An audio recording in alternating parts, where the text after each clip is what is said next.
Greetings everyone. Today I am going to start activity 4. Okay beta. Write down date and activity 4. First question is divide and check your answer. ये बेटा आप third में भी कर चुके हो okay और यहाँ पर भी हम पहली एक्सरसाइज में एक बार कर चुके हैं कि उसको डिवाइड भी करेंगे और उसका आंसर चेक भी करेंगे. ठीक है, तो first question is 4787 divide by 9. सबसे पहले तो आप सिंपली इसको डिवाइड कर दीजिए. जैसे हमें डिवाइड करना है डिविड यहाँ पर हम डिवाइज़र लिखेंगे, बीच में डिविडेंड लिखेंगे. अब देखो 9 की टेबल से 47 से छोटा हमें देखना. ठीक है, 9 5 ज़ा 45. अब माइनस करेंगे 7 माइनस 5 2, 4 माइनस 4 0. नेक्स्ट इज 8 आ जाएगा बेटा. अब 9 की टेबल में 28 से छोटा देखना हमें. 9 3 ज़ा 27. फिर से माइनस करेंगे 8 माइनस 7 इज़ 1, 2 माइनस 2 0. अब नेक्स्ट इज 7 आ जाएगा. अब 17 से छोटा 9 की टेबल में 9 2 ज़ा 18 होता है, बड़ा हो जाएगा तो बेटा 9 1 ज़ा 9 पे ही जाएगा. ठीक है, तो रिमाइंडर कितना बचेगा? ये आपका 8 बच जाएगा. ठीक है, तो बेटा ये आपका क्वेश्चन और ये आपका रिमाइंडर. ठीक है, अब चेकिंग हमें करनी है. तो चेकिंग कैसे करेंगे? आपको याद हो हमने थर्ड में एक फॉर्मूला लिखा था कि dividend is equal to divisor multiply quotient plus remainder. ये मैंने शॉर्ट में लिख दिए हैं क्योंकि कॉपी में स्पेस नहीं होता. तो डिविडेंड कौन सा होता है बेटा? ये जो बीच वाला होता है 4 7 8 7, हमें ये निकालना है. डिवाइज़र क्या होता है? जिससे हम डिवाइड करते हैं. तो डिवाइज़र हमारा कितना है? 9 और कोशेंट कितना है हमारा? 531. तो आप यहाँ पर 531 को 9 से मल्टीप्लाई कर दो. 9 1 ज़ा 9, 9 3 ज़ा 27, 2 कैरी चला जाएगा. 9 5 ज़ा 45 और 2 47. अब रिमाइंडर इसमें क्या करना है? प्लस करना. इसमें रिमाइंडर प्लस कर दो. रिमाइंडर कितना हमारा? 8 प्लस 9 17, 1 कैरी, 7 प्लस 1 8 7 4. अब आप ये देखिए 4787 और यहाँ पर भी क्या है? 4787. दोनों सेम आ गए. इसका मतलब हमारा क्वेश्चन बिल्कुल ठीक है.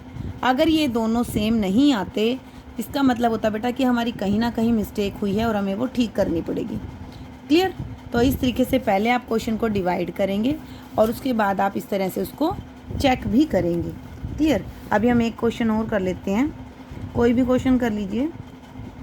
फोर्थ क्वेश्चन कर लेते हैं. जैसे फोर्थ क्वेश्चन 348 डिवाइड 12.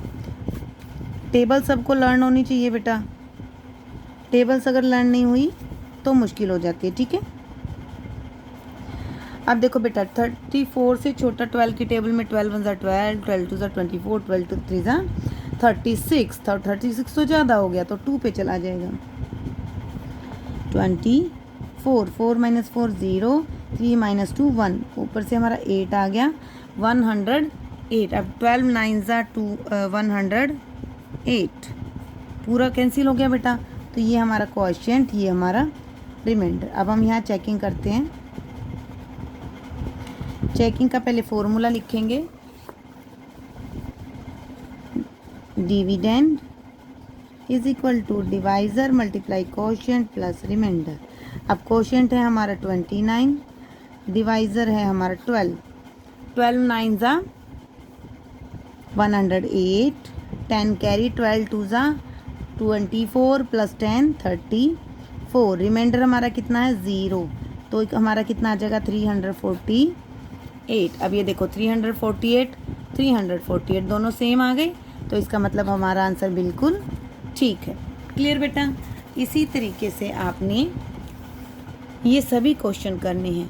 ठीक है, लास्ट में आपके जैसे 36 है, 42 है, 29, इनसे डिवाइड करना है. तो कोई घबराने की ज़रूरत नहीं है. पहले आप इनकी टेबल लिख लीजिए, उसके बाद आप इनको डिवाइड कर लीजिए. ठीक है। अब आप टेबल कैसे लिखेंगे, मैं आपको एक बार टेबल लिखने का तरीका बता देती हूँ।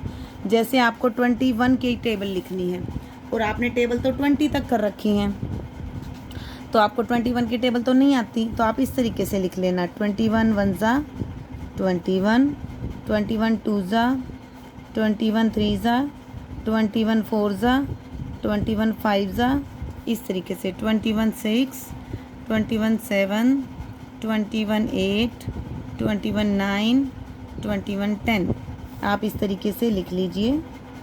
इससे आप कितनी भी बड़ी मल्टीप्लिकेशन हो इजीली कर सकते हैं।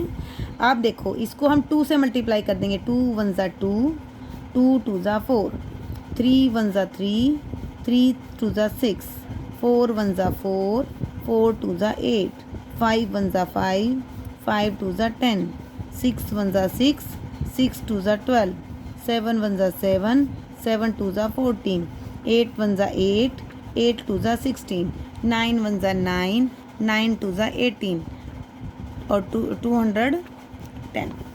इस तरीके से हम लिखेंगे बेटा। और बाई चांस ये तो चलो इजी लग रही होगी आपको, कोई और भी टेबल है जैसे ये 36 है, आप इसको भी ऐसे ही करेंगे।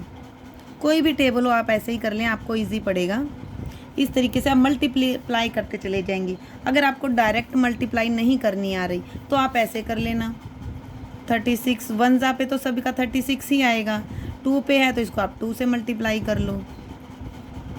2 6 ज़ा 12, 2 1 कैरी, 3 2 ज़ा 6 एंड 1 7, तो आप 72 ऐसे करके लिख लो। फिर आप 36 को 3 से मल्टीप्लाई कर लो, ये 3 पे आ जाएगा। फिर 4 से कर लो, आप 4 से आ जाएगा। ठीक है, तो इस तरीके से आप अपनी पूरी टेबल बना लेंगे और इनको आप डिवाइड करेंगे। डिवाइड करने के बाद इस तरीके से आप चेकिंग करेंगे। क्लियर बेटा? तो ये आप कंप्लीट एक्सरसाइज अपनी नोटबुक में करेंगे।